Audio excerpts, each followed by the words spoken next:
তোমার গুনার কাজ যদি তোমার কাছে কষ্ট লাগে, আহা কি করলাম, কাজটা ঠিক হলো, লোকটাকে এত বড় শক্ত কথাটা কেন বললাম, আসলে এই মিথ্যে কথাটা কেন বললাম, আহা জামাতটা কেন পাইলাম না, নামাজটা ছুটে গেল। আমি আপনার এখন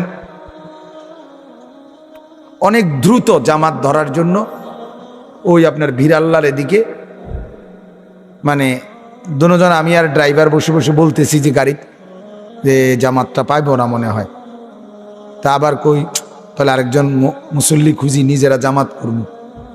এই বলতে সময় গাড়ি ফুল ফোর্সে চালাইতেছে, তখনই পাশে তাকাইছি আর দেখি মসজিদে জামাত চলতেছে, এই বিরাল্লা রাস্তার পাশে মসজিদ। তা আমি ড্রাইভারের করলাম জামাত জামাত চলে চলে চল, কইতে কইতে গাড়ি তো খুল ফুটছে, এত জোরে হ্যান্ড ব্রেক করছে, ব্রেক করে আবার গাড়ি ব্যাক দিয়া ফেরত দিয়া পিছের দিকে আইসা আলহামদুলিল্লাহ জামাত ধরছে।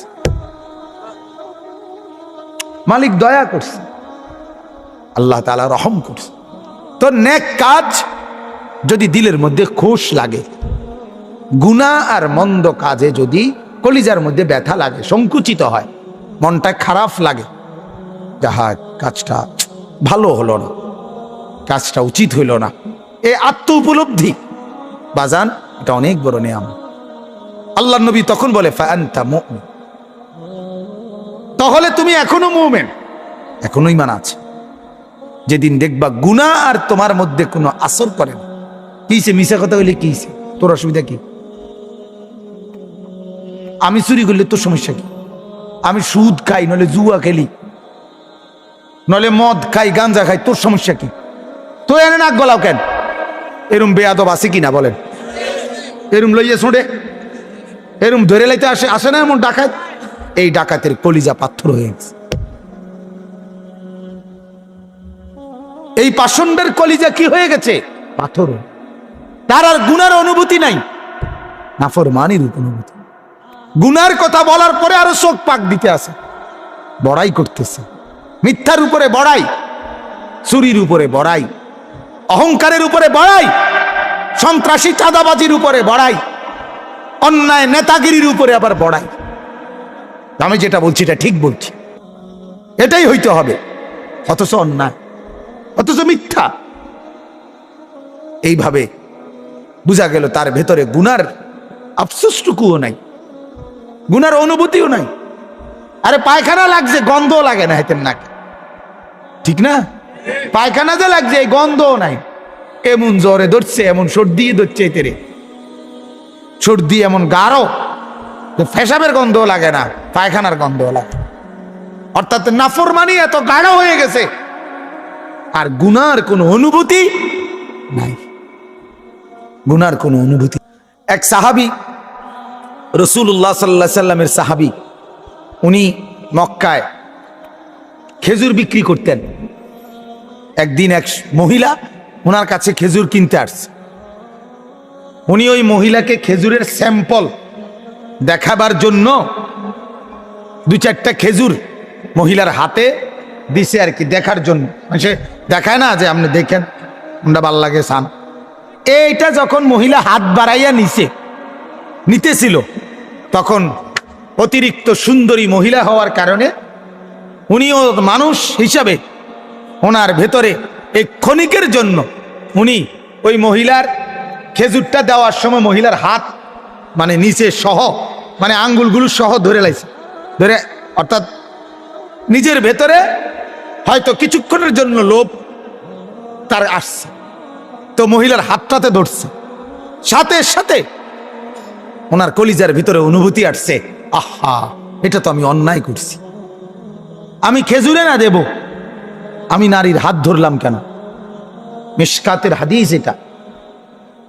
সাথে সাথে ওই সাহাবী আল্লাহর নবীর কাছে আয়েশা বলছে, ইয়া রাসূলুল্লাহ আকিম আলাইয়াল হাদ, হে আল্লাহর নবী আমার উপরে শাস্তি প্রয়োগ করেন, আমার আখিরাত মাফ করে দেন, আমার দুনিয়ায় যদি এটার কোনো শাস্তি থাকে আমার এটা দিয়ে দেন, তবু আমি আখিরাতে আমার এই অপরাধের কারণে ধরা খাইতে চাই না। এটা তার অনুভূতি। এটা তার কি বলেন? অনুভূতি। সাহাবীর অনুভূতি।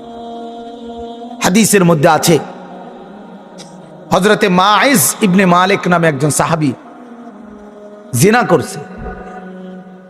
আল্লাহর নবীর কাছে এসে বলছে, ইয়া রাসূলুল্লাহ কাদ জানাইতু, আমি জিনা করে ফেলছি। আল্লাহর নবী ফালতাফাতা, অন্যদিকে চেহারা ফিরাই নিছেন। আবার তিনি বললেন ওইদিকে ফিরে গিয়ে, ইয়া রাসূলুল্লাহ আমি জিনা করেছি। নবীজি আবার চেহারা আরেক দিকে ফিরাই নিলেন। উনি আবার বললেন, ইয়া রাসূলুল্লাহ আমি জিনা করে ফেলেছি, আমাকে শাস্তি দেন, আমার উপরে হদ শরীয়তের বিধান কায়েম করেন, আমার আখিরাত পরিষ্কার করে দেন, আমার আখিরাত বরবাদ হয়ে যাবে নাই তো। আমি এখন ফয়সালা বিচার মানতে রাজি, আমার রায় এখন করে দেন। আল্লাহর নবী সাল্লাল্লাহু আলাইহি সাল্লাম তিনবারের পরে সাহাবীদেরকে বললেন, খোঁজ নাও সত্যি কিনা। খোঁজ নিয়ে দেখছে সত্যি ঘটনা। আল্লাহর নবী সাল্লাল্লাহু আলাইহি সাল্লাম বলছেন, গর্ত খনন করো। গর্ত খনন করছে। ওই সাহাবীকে গর্তের মাঝখানে কোমর পর্যন্ত দাঁড় করাইয়া বাকি সাহাবীদেরকে বলছে তাকে পাথর মেরে হত্যা করো। মুসলিম শরীফের হাদিস, একেবারে বিশুদ্ধ হাদিস। যখন পাথর মেরে হত্যা করছে, তখন পাথরের আঘাতের কারণে ওনার শরীর থেকে রক্তের ছিটা একজন সাহাবীর গায়ে আয়সা লাগছে। ওই সাহাবী তখন একটু বিরক্ত হয়েছে। বিরক্ত হইয়া বলছে, আহ, এক নাফরমানের রক্ত লাগলো, এক বদকারের রক্ত গায়ে লাগলো তো, মানে এরকম একটা বিরক্তি দেখাইছে। সাথে সাথে আল্লাহর নবী সাল্লাল্লাহু আলাইহি ওয়াসাল্লাম নবীজি বললেন, হে সাহাবী তুমি এটা কি বললা? কি বললা? আমার এই মায়েজ গোটা পৃথিবী যা জানতো না, নিজের অপরাধ নিজে স্বীকার করে, নিজের শাস্তি নিজে গ্রহণ করে তওবা করছে। এটাই তো তার শ্রেষ্ঠতম তওবা। আখিরাতের ভয়ে নিজেকে শাস্তির সামনে পেশ করে দিছে। আল্লাহর নবী তখন বললেন, লাকাদ তাবা তাওবাতান। আরে সাহাবীরা শোনো, আমার এই সাহাবী এই মুহূর্তে এমন তওবা করছে, এটা তার এমন তওবা, লাউ কুসিমাত জামিউল আরদি লা ওয়াসাত। যদি তার এই তওবা বাইটা বন্টন করে পৃথিবীর সমস্ত নাফরমানের গুনার মোকাবেলায় তার তওবা যদি বন্টন করে, আল্লাহ তাআলা সবাইকে মাফ করে দিবে। তার তওবা এত ভারী, কারণ সে তো নিজের অপরাধ নিজে কি করছে? স্বীকার করে নিছে। পৃথিবীকে ভয় পায় নাই, আল্লাহকে ভয় পাইছে। লোক লজ্জার চিন্তা করে নাই, আখিরাতকে ভয় করছে।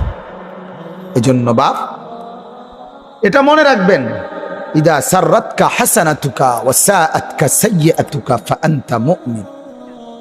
নেক কাজ করলে যখন দিলের মধ্যে ভালো লাগে, মনটা আজকে ভালো লাগছে ভাই, এক গরিবকে 10টা টাকা দিতে পারছি, আজকে মনটার মধ্যে একটু খুশি লাগছে ভাই, এক বিধবা নারীকে একটু সহযোগিতা করতে পারছি, এক অন্ধ মানুষকে, এক পথিককে উপকার করতে পারছি। মনে করেন এরকম একটা ভালো কাজ করে দিলের মধ্যে একটা কি লাগা? আনন্দ। আর গুনাহ করে মনটার মধ্যে কষ্ট লাগা, এটা হলো মুমিন। এর দূরও যার নাই, তার ঈমান বড় সন্দিহান, তার ভিতরে বড় সন্দিহানী অবস্থা, যে গুনাহ আর গুনাহই মনে হয় না। 30 বছর ধরে সুদই মনে হয় না। 50 বছর ধরে বিড়ি খাওয়া, এটা আর অপরাধী মনে হয় না। 30 বছর ধরে মা বেপর্দা, আহা, এই মা আর বেপর্দাটাকে কিছুই মনে করে না। আজ 20 বছর ধরে এই ঘরে রঙিন টেলিভিশন সবাই দেখছে, ঘরওয়ালাদের গা সহে গেছে, এটাকে আর গুনাই মনে হচ্ছে না কারো কাছে। এটা মার কাছেও মনে হচ্ছে না, ছেলে নাতি কারো কাছে গুনাই মনে হইতেছে না, একবারে স্বাভাবিক। বাহ, মানে নুডলস খাইতে খাইতে টেলিভিশন দেখতেছে, চা খেতে খেতে নাচ দেখতেছে, নাস্তা করতে করতে বিস্কিট খাইতে খাইতে আয়েশি ভাবে সোফার মধ্যে ভাবে পাও দিয়া, একবারে ঠ্যাঙ্গের উপরে ঠ্যাং দিয়া আরামসে চা খাইতেছে আর টেলিভিশন দেখতে, মানে গুনাহকে উপভোগ করছে। কথা বোঝেন নাই? নাফরমানিটারে কি করতেছে? আহা, আনন্দ করছে। এই কলিজা কেমন কলিজা, এই দিল কেমন পাথর দিল, এই দিল কেমন অহংকারী দিল। বাতারুল হক, নবী বলছে আল্লাহ এবং তার রসুলের কোন হক বিধানকে অবজ্ঞা করা, এটাই হচ্ছে অহংকারের প্রথম পরিচয়। সে মুতাকাব্বির, মুতাকাব্বির অহংকারী। আর আল্লাহর নবী বলেন আলাইসা ফি জাহান্নামা মাসওয়াল লিল মুতাকাব্বিরিন, আল্লাহ বলে জাহান্নাম হলো অহংকারের ঠিকানা।